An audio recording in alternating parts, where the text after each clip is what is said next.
Alright guys, SacTCG here.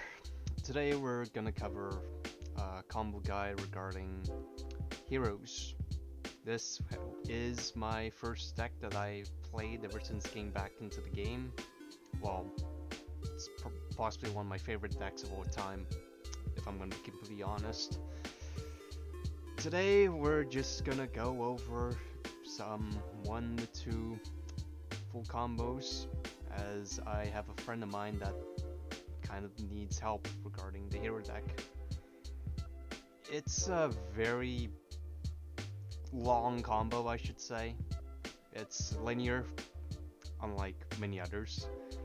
But unfortunately, this deck does die to a lot of hand traps, and if I'm going to be completely honest with you, I don't really see this deck being played in a competitive format sense. It depends on the pilot, of course, and depends on how good you open, because what can you do if they just stop your only starter, that being an AHL, and you don't have a Ferris or a Stratos? Yeah. And this deck does have 1.5 to 2 card combo starters, unlike many other decks in the meta like Raizio and Malice, which all rely on 1 card combos, which is one of the main reasons why I don't really play this anymore. Not only that, as I said, it dies to hand traps, but I just really don't have enough time for Rogue, because everything's going towards the meta, and I am a very competitive Yu-Gi-Oh player.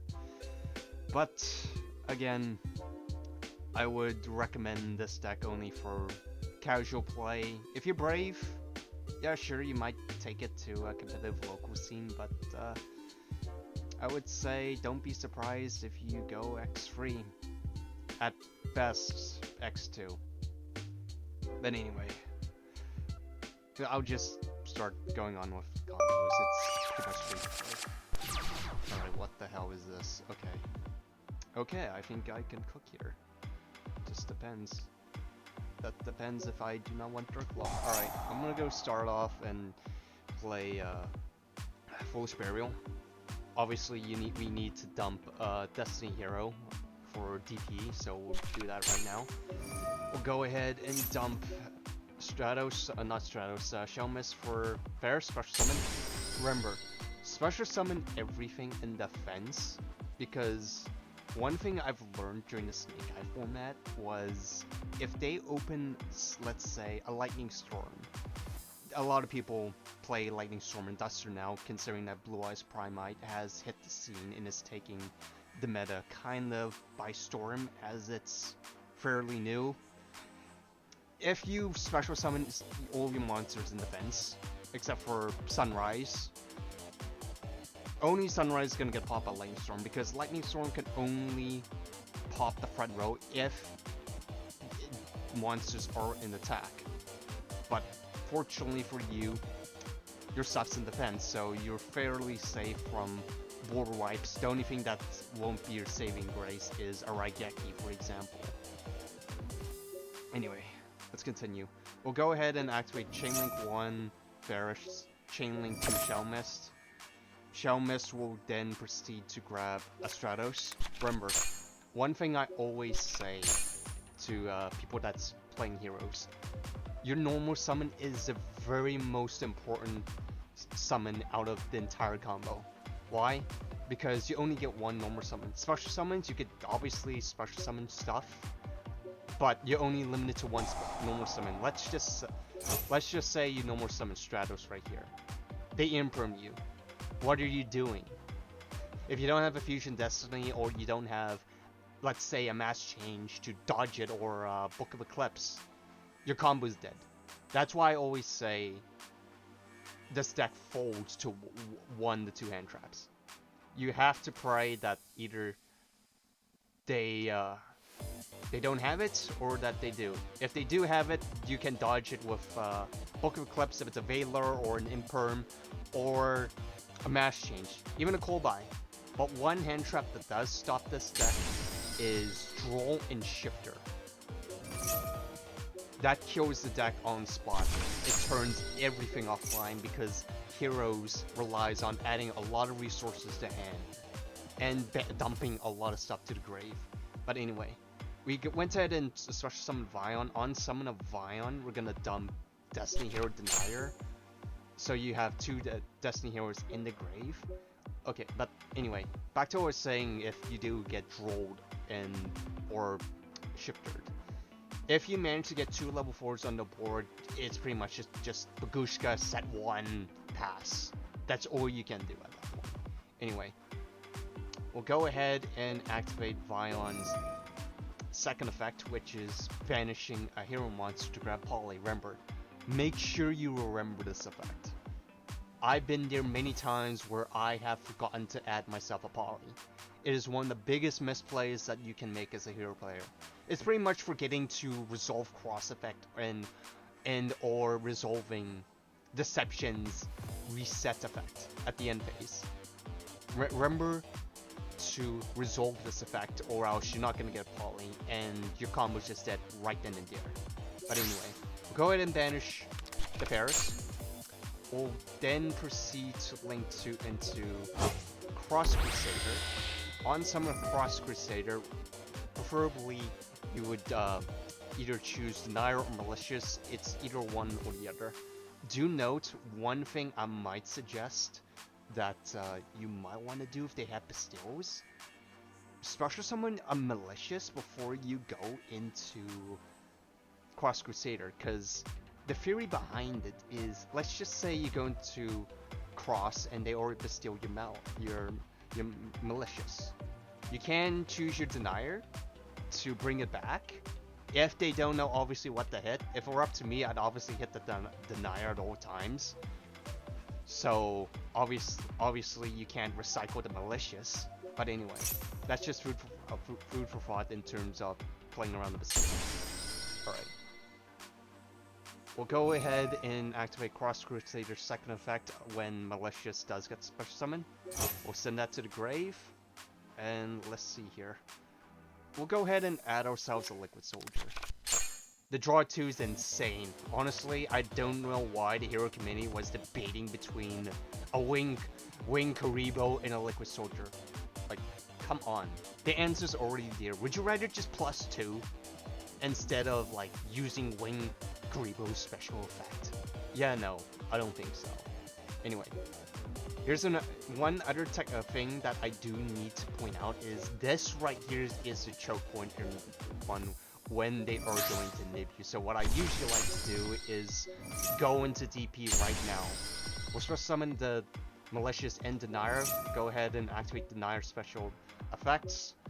Place back Amali back onto the top of the deck. And proceed to go into DP.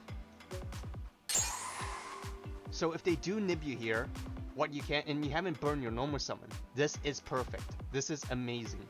So if they nib you right here, what you can do is activate DP's effect, pop itself, pop Cross Crusader, and when DP hits a grave, just activate its effect resolve to bring itself back next turn on the next standby phase, and your opponent doesn't get a nib.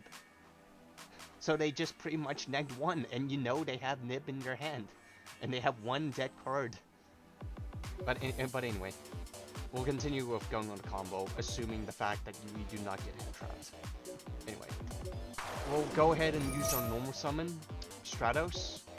This will get us either, you could either choose an Air Stratos, or a Neos or a Plasma if you want to go for the Floodgate. I don't usually recommend going for Plasma because obviously there's a lot of things that could break it in the meta.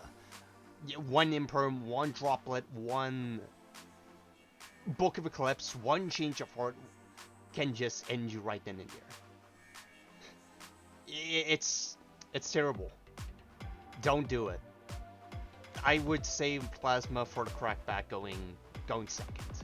Because obviously you want to get this up on the board and negate everything if you manage to play through everything.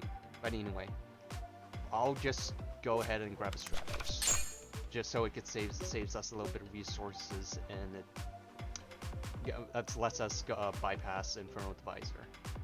Anyway, we'll go ahead and go into Wonder Driver. I usually don't like doing this that much when it comes to skipping a step, because obviously you want as much heroes in the grave. Okay. We're gonna have to reset the poly, so what we do here is once you get Wonder Driver out onto the board, go ahead and reset that poly. We'll go ahead and then activate polymerization again. This time we're gonna fuse Liquid Soldier and Neos to go into Infernal Rage. On summon of Infernal Rage, what you're gonna do is chain link 1 Infernal Rage, chain link 2 Liquid Soldier. The reason why you want to go chain link 2 Liquid Soldier is you do not want them to hand trap Infernal Rage. You would rather have them Ash the Liquid Soldier. Okay, this right here, this is not that bad, in my opinion. Ish. Okay, we'll go ahead and add favorite contact. This is for going into turn 2. This is for shining Neos. You would rather want them to Ash the Liquid Soldier than the Infernal Rage, because obviously once you pretty much get shining Neos, if they can't push through it, it's pretty much GG's. Okay, on open game state, what you're gonna then go into is Infernal Rage effect, special summoning Sunrise. On summon of Sunrise, what you're gonna grab is a Miracle Fusion. Okay, we're almost done with the combo right here.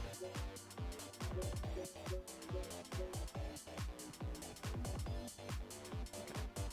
We'll go ahead and then proceed to go into Miracle Fusion.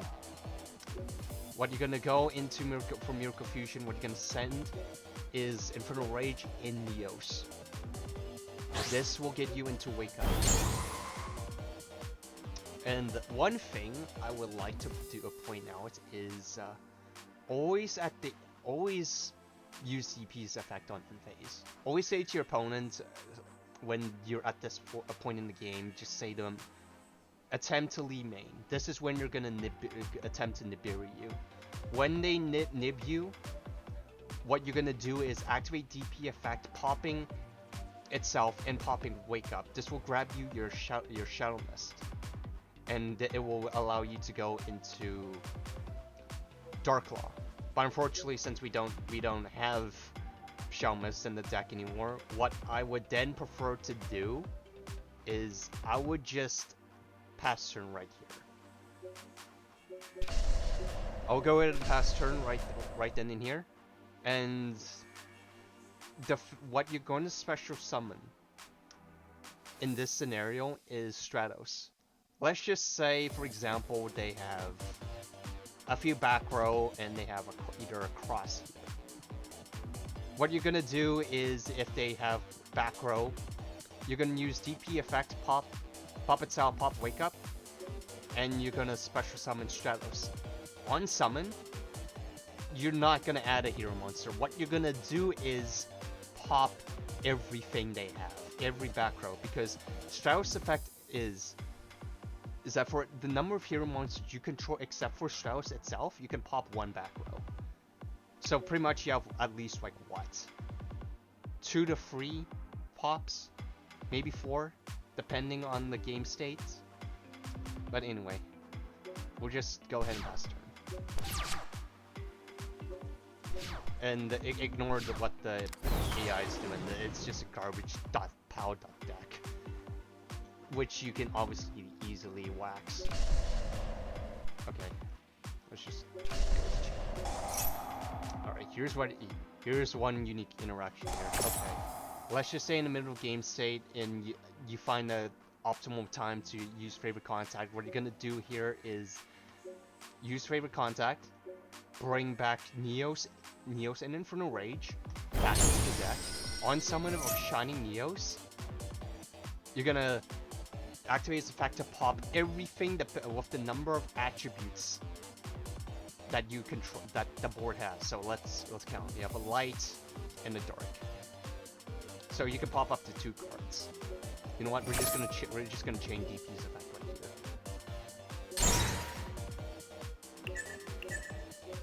Pop these 2. Resolve DP. Chain DP. Go into Stratos. On Summoner Stratos. We're gonna pop the rest of the board. And we just pretty much wipe the board. And obviously we have Droplet for whatever is necessary. And of course, standby phase resolves. Let's bring this back to normal.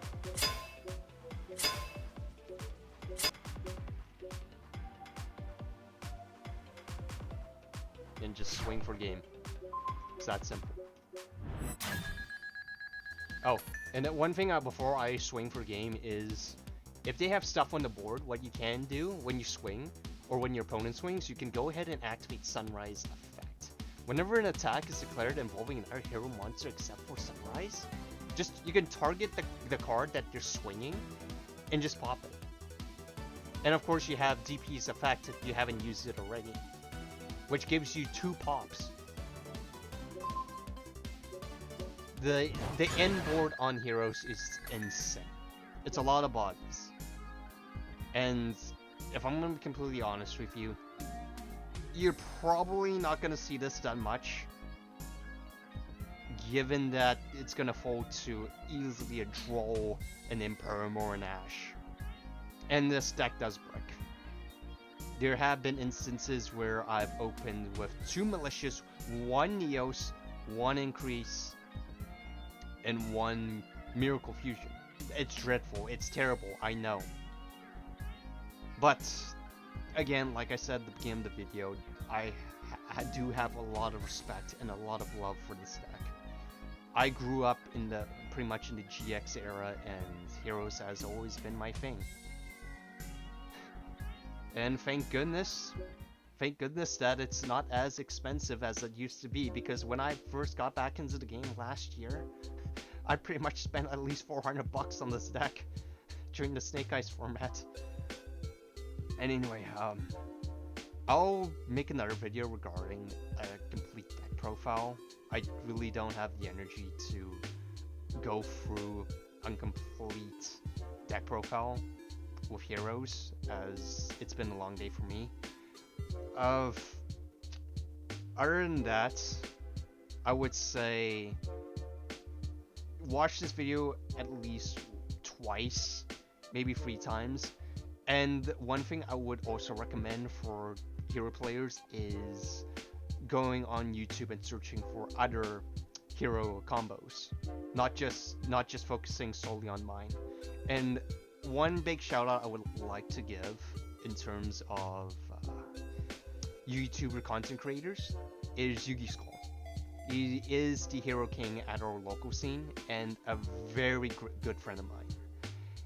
He's probably one of the best hero players I have ever met in my Yu-Gi-Oh career, and if it weren't for him, I probably wouldn't be that expertise regarding the hero deck. And he has taught me a lot of techie stuff regarding what to play around against and how to avoid getting sacked by board breakers, like for example Lightning Storm. So I would definitely say give him a look, and definitely subscribe to his channel, because he does go over a lot of unique deck profiles and a lot of combos, especially when it comes to the new Evil Hero support. I myself haven't bought Evil Heroes yet, because obviously I am a meta player. I don't really play rogue decks anymore as much as I used to, and I don't really have the funds in terms of really, investing in rogue decks. But regardless, this is a really fun deck, and honestly I feel like Evil Heroes, it makes the deck even more fun. So I would also recommend giving that deck list a look whenever you have the chance. But anyway, this is Sack TCG. Stay tuned for more future videos. Remember to like, share, and subscribe to the channel. And I hope you at least learned something regarding this main combo. Take care.